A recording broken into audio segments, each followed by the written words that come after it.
Hi there, Lindsay here, the Frugal Crafter, and I hope you're having a great day. This is the last day of my sleep-deprived week, last day of summer camp, so I'm pretty excited to get some sleep this weekend. Today we're going to make a very quick and easy card. In fact, the most time we're going to spend is going to be in coloring this image. This is by Impression Obsession, and I picked it up at the stamp show, and it was kind of pricey. It was $9.20, but it's a good size stamp, and it's got a lot of detail. So let me first give you a tip on how I stamped this. I've got one already to go here, but what I did to stamp it is I put it down on my work surface, and I inked it up, and then I put my paper on top and rubbed it over on the back, and made sure I had really good contact, and I got really good images, and I didn't waste any paper. So that's a really important tip if you're using a detailed stamp. And I stamped on Recollections paper, the heavy stuff, and I used Memento black ink. And we're going to color with an assortment of alcohol pens. And what I'm going to do first is use 3 different shades of green. Here, these are Spectrum Noirs. Oh, actually, I got 4 different greens. One's a Copic, one's a Pro marker, and one is a Spectrum Noir. I'm going to go in with my darkest first, because that's how I prefer to color. And I am going to go in and add the shadows in the grass. Now this is a very detailed stamp, so it has a lot of shading cross-hatched and stippled in, so that really makes my work a lot easier. So when you're looking at stamps and you see that they have a lot of detail, either with the stippling like the dots or cross-hatching, that's really going to make, if you like to color, it's going to make your coloring job much easier. You just want to make sure that you do kind of stamp it, maybe like I recommended, or with a curved mount, so that you do get a good impression, because they are a little bit trickier to stamp. Alright, so now I'm going to go in with this medium pear green Pro marker, and I'm just going to add some of this darker color up here, and these standing up blades of grass that are kind of shadowed a little bit.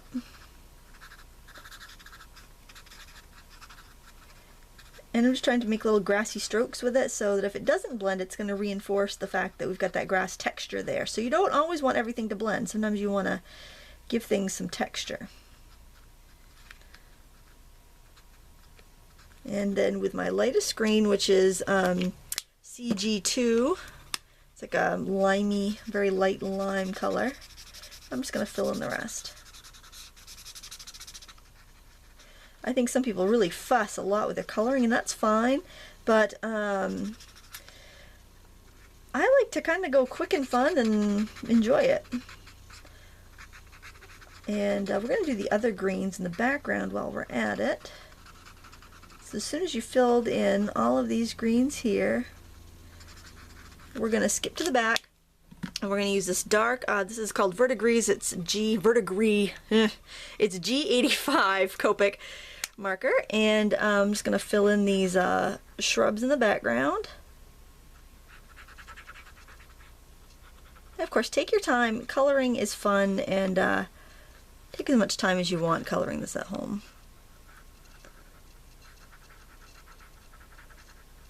There we go. And if you feel like you want a little darker later on, you can even just go over it with the same color you've been using.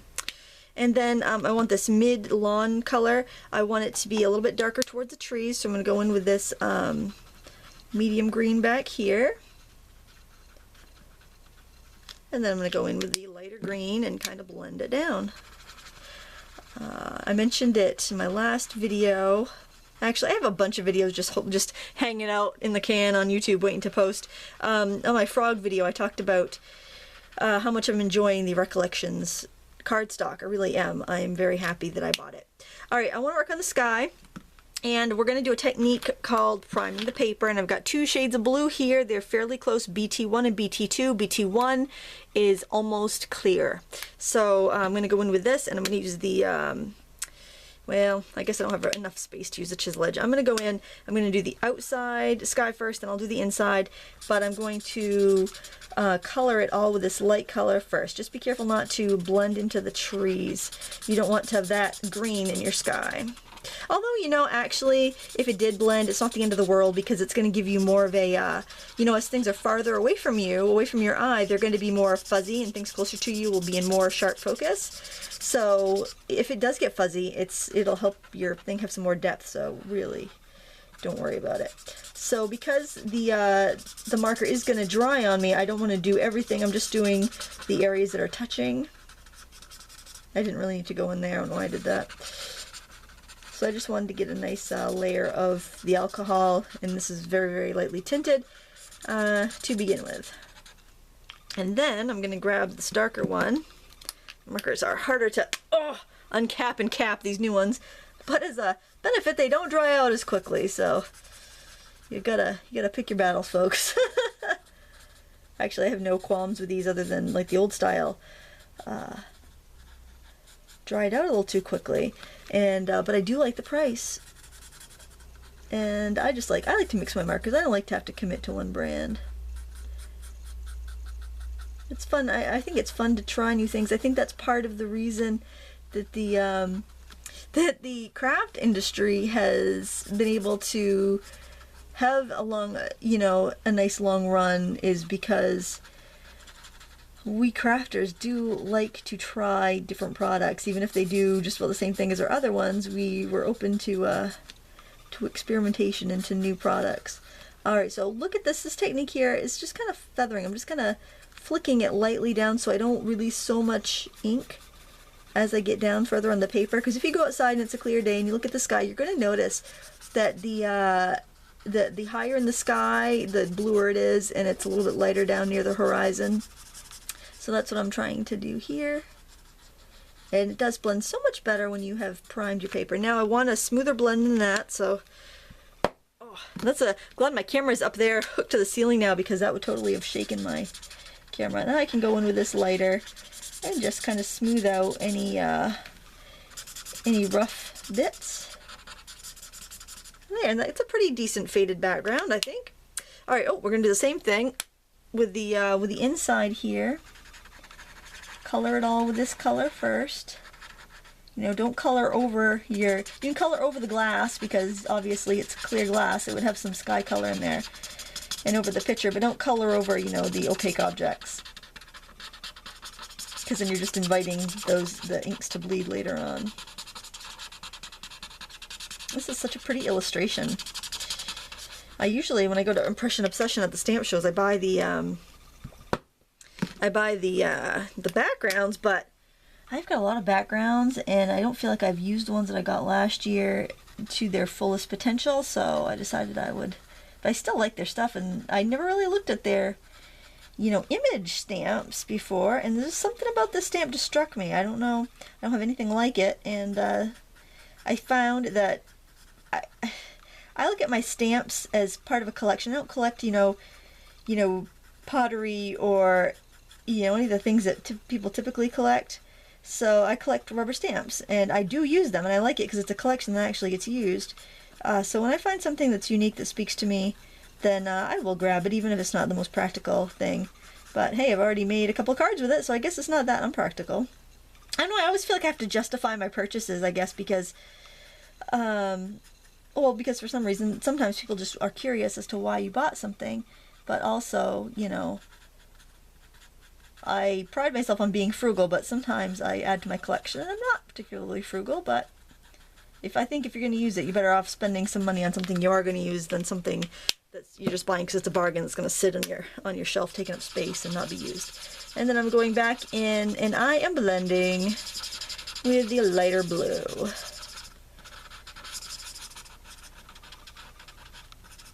There we go. And I did blend it right through the picture and glass because those are transparent.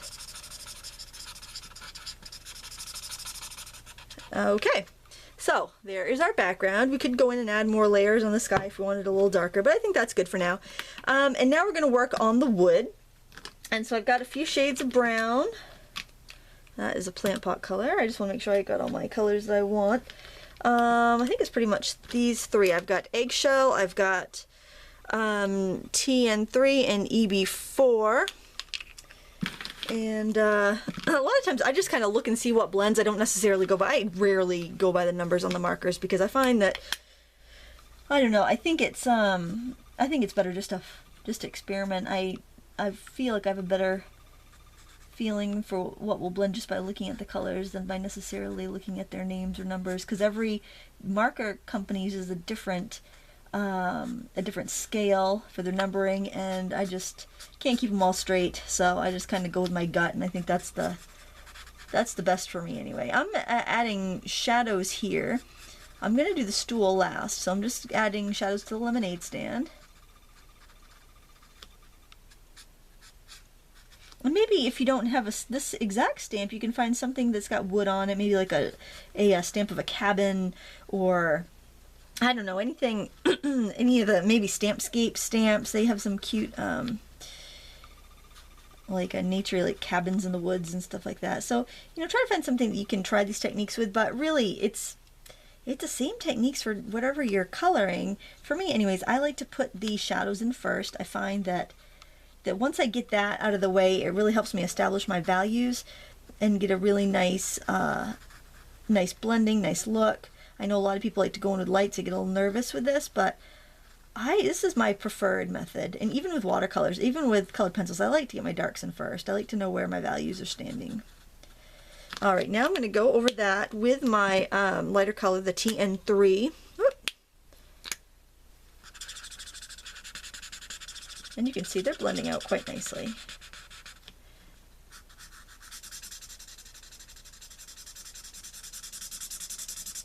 I'm just going to fill this in pretty quickly. The benefit to working quickly is that your ink stays wet and you can blend right into it. I don't think it's that big of a concern with the alcohol markers because they are pretty blendable. But, you know, just something to consider. Plus, I always seem to have like more projects in my brain that I want to do than time to do them. So, it's almost like sometimes I feel like I don't really feel like I'm rushing because I don't not enjoy this process. But sometimes it's like, oh, I got to get this done because I have so many other things I want to try, and I feel like I'm kind of running on fast forward a lot. But that's kind of how I like to roll. So, you should take as much time or as little time as you want when you're working on your projects.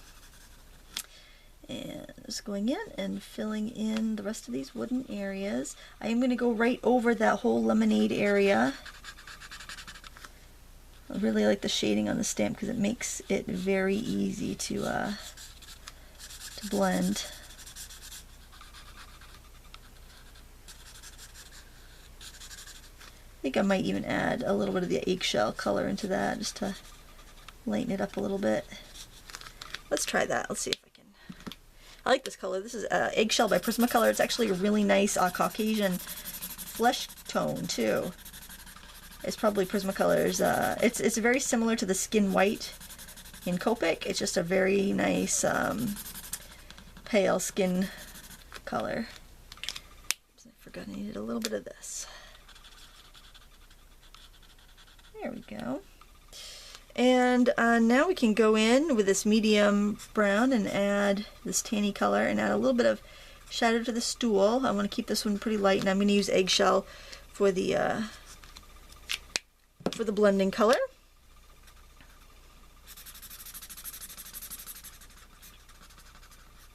Just to give it a contrast. I don't want it to be absorbed into the background, so that's why I'm doing that. And then I really like this color. I'm going to do the signs in this color because I don't want them to be just stark white. I kind of like the vintage tint that has to it. The only thing I'm keeping white is the checkered napkin there. And if you got any mistakes, if you got any ink kind of seeping in to your to these signs, you can use that eggshell to push it back where it belongs because it's got a lot of alcohol in it. Just like you would use a clear marker to erase your mistakes. So it's another little tip for you. Okay, now we're going to do the rocks because we definitely want these areas to dry before we go over and do any lettering, or it will bleed. You can see here, well, it's not too bad, but you can see where it says ice cold there, where it has the purple feathered a little bit. Not the end of the world, but to avoid that, we'll just give that a little chance to dry. And we're going to use some grays, and we're going to be a little counterintuitive here. I'm using these cool grays, and I'm going to put my shadows in with a BG5. That's kind of like a cool gray 5. Just in case you're using a different... Yeah, I find the Spectrum Noir color codes to be weird. They're not like what I typically expect or look for. They, like, a lot of markers use a very similar scale, like a cool gray or warm gray or French gray.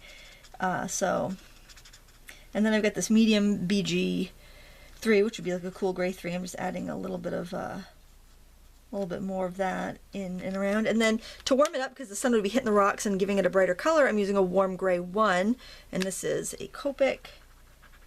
I'm going right over the top faces of the rocks with that. So I'm contrasting the cool and the warm markers here because I want the tops of the rocks to feel warmer.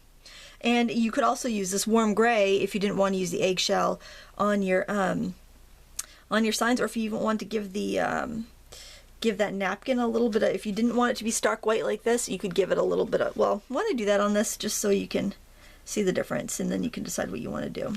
And there's little bits of mistake there I can see. And not really a mistake, but I can see where the brown got into the napkin, so I'm going to use a clear blender to erase that. As soon as I see where it is, where it has gotten lost on my table. I think I've got another one right here. Color Splendor. Yeah, I always have a couple of these hanging around for that reason. I am going to turn this so that the mistake is away from me and I can color right up to it and push it back where it needs to go. Not that, you know, I'd even really worry about that, but I wanted to show you how to do it. I did show you how to do that in the frog video, but I thought in case you're not watching that one, you can see how you kind of push and erase any mistakes. And you can do the same thing, like over here on the bottom. I can see my green has gone outside of the lines. I can push it back. I might get a little bloom in the green area, but my border will be nice and bright and white. So there you go, just a little trick with your clear blender, how to erase your mistakes. All right, we are at 16 minutes, oh my gosh. Okay, we gotta start cooking with fire here. Let's grab a purple. This is Orchid, and let's color in our banner, and we're also gonna do the words ice cold with the purple.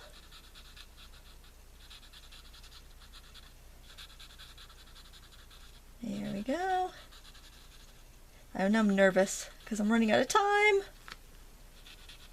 And then I gotta run and pick up kids, so I can't even shoot it over and try to make it shorter. And we're gonna do the 5 cents too.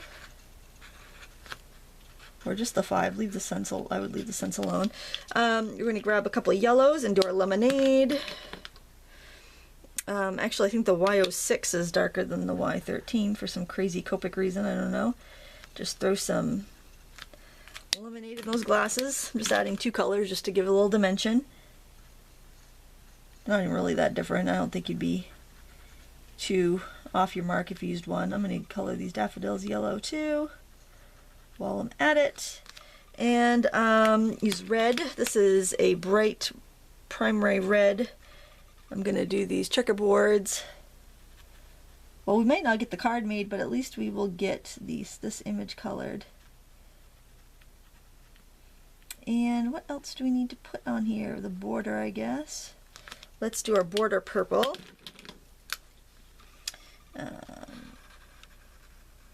Just try to be neat. Well, this took longer than I remember it taking to color this. That's alright. Good things come to those who take time to do them, I guess. I don't know. And little plant pot I'm going to do with a brownish orange terracotta color. Looks very much like what I have in the, might even been what I have. That's probably what I used on the thing, I don't know. And just do the leaves green.